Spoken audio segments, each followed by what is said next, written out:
Hi, my name is Joe Ferguson. I'm going to talk to you today a little bit about the history of the Prescribed Fire Training Center, the early days of how the center got started. I worked 32 years with the Forest Service, worked in a couple regions and 6 different districts, but I was lucky enough to end up here in Florida on the Apalachicola National Forest, and that's kind of where PFTC got its beginnings. During the early 90s, a lot of us were going out west on fires and getting a lot of experience, but we met a lot of people in those times, going out with the incident team. And any fire I went on, I always had somebody saying, hey, can I send a couple of my folks back down to Florida in the wintertime to do some burning with you? And we always said yes. If you can pay to get them here, we'll put them out there burning. In 1997, we had a group of 10 folks from the Malheur Forest came down. Lonnie Williams was the FMO that brought that group down, and had a great experience. They spent about 30 days with us, burning on the Apalachicola Forest. But we also shared them with some of the other partners around, with St. Mark's Wildlife Refuge, with the Apalachicola Bluffs and Ravines, Nature Conservancy property nearby. I think we also sent them over to Eglin Air Force Base to do a little burning with the Air Force during that time. So that kind of got me thinking about, we could do this on a more formalized basis than what we've been doing in the past.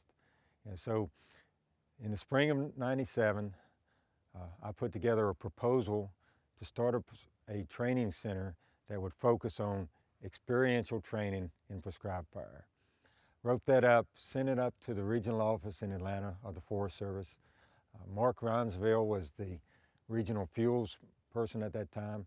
He really liked the idea, sold it to his bosses, and they floated it on up the chain. About the end of June, I got a call from the Washington office and said, we would like to send a couple people down to hear more about your plans for a prescribed fire training academy, whatever you want to call it. Yeah, so that happened real quick when we got that notice.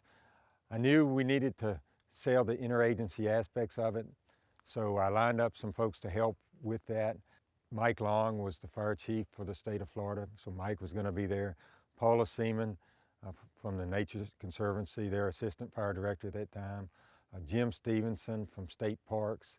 So we brought in quite a group to sell the idea to these folks from DC. One was John Roberts. He was the director of NARTC, which was the National Advanced Resource Training Center out in Arizona, later replaced by NAFRI that most of you are familiar with. So John was the director of NARTC. And the second one was Buck Latapy. Buck was the assistant director over fuels in the Washington office at that time of the Forest Service. And I had known Buck from his days in Region 6 earlier, so I knew both of those that came down. We set up a conference room and had all the partners there, and we did a presentation for that group, and we pitched the idea of how we would move trainees around the state to different locations and how they'd get opportunities to burn on many different cooperators. And we pitched that idea, did a great presentation for an hour or so, and then wrapped that up. I had a few questions and I felt good about it. Then John and Buck asked if they could meet with me on the side. So they said, we're not here for you to convince us. It's already decided. We're going to fund this. We're here with the suitcase full of money. And that was the exact words they said, which was a shock to me, but great to hear that. And they said, your proposal floated up and we liked the idea, and it went to Mary Jo Lavin, who was the National Fire Director for the U.S. Forest Service. And she read it, had a little conversation with Buck and the others, and turned around and said, fund it. They said, the only qualifier is we need you to get started by January of '98. So this was late July, and they wanted us to have the training center going by January, so we had to get on the move. They did provide $50,000 of fiscal year '97 money to buy supplies, equipment that we would need, and then said the center would be funded at $500,000 a year for the next 5 years out of the Forest Service. One person I didn't mention earlier, I want to make sure I mention, is Pete Kubiak. When this was getting started, and Pete was the assistant FMO on the Apalachicola Forest, so I burned with Pete a lot over the years. And Pete hosted Lonnie Williams and that first group from them out here. But Pete had a similar idea that I had about a training center opportunity.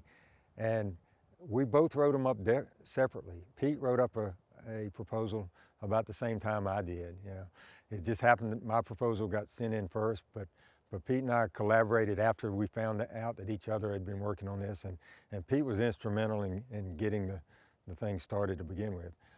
Pete later moved to Atlanta and was on our steering committee and the chair of the steering committee for several years. And as a retired contractor now, Pete is still doing some work for PFTC. So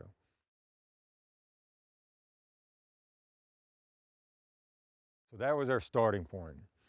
So then we started trying to, formalize what was really just conceptual ideas and get that to where we could be operational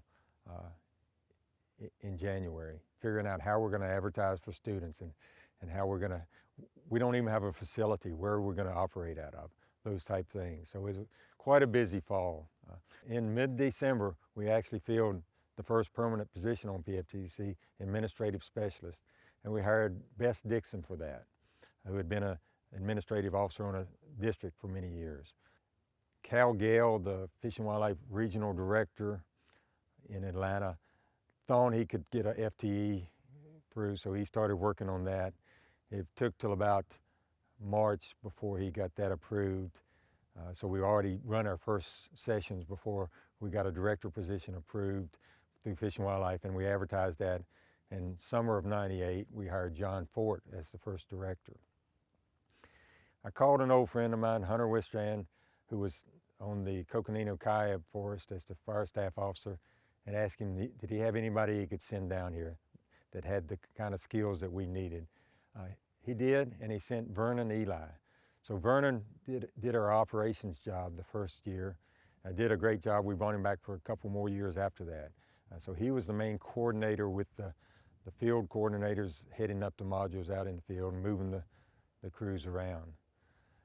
We also, Bess needed some help, again, getting things started administratively. We cut a deal with the National Forest in Florida to provide Carolyn Detweiler for a couple months.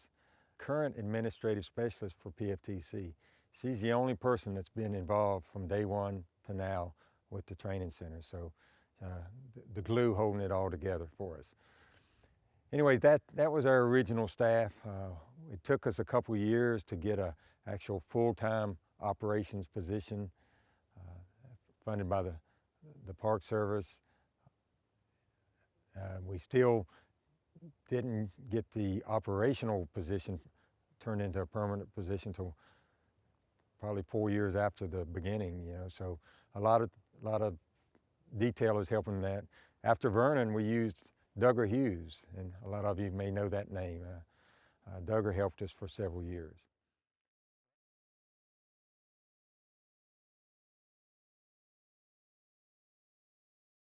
The two key things that we provide with the 20-day sessions at PFTC, and it was from the very beginning, was experience and confidence. And you got to have both to be a good prescribed burner. And that's what we felt like we could add that people weren't able to get enough of at their home units. Time after time over those first few years, we had students tell us that I got more experience here in the 20 days to 30 days I was here than I do in 5 years at home. So we knew we were hitting the mark on that. We weren't as focused on task books in the early days because we, again, felt that experience and confidence was the key. And they would take that home with them. Our original model was 30 days. We were going to bring the folks in for 30 days and try and get them around to at least 3 or 4 different locations. Wanted to burn with different cooperators whenever possible. So that was our model. But because we were taking so much time there, we also were going to try and do a little bit of classroom training. So we had a kind of a cadre of trainers that could rove around from module to module. We used folks like Hunter Wistrand, We used Scott Steinberg, who was on the Gila. We used Alan Farnsworth. We used Greg Seaman from the Nature Conservancy. Steve Crory out of the GWJF in Virginia.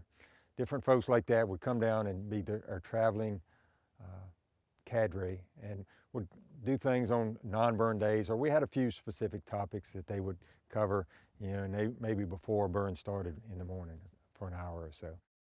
After a couple years, we cut back on that and cut the length of the course down to 21 days and decided we were going to really focus on just the prescribed fire side.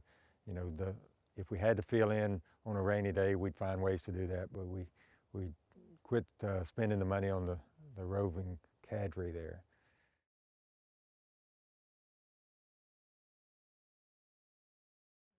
PFTC, in addition to the 20-day sessions, has a agency administrator workshop. I want to tell you a little of the history of that. That began in 2002, and it was an idea that originated from the regional office in Denver, Colorado.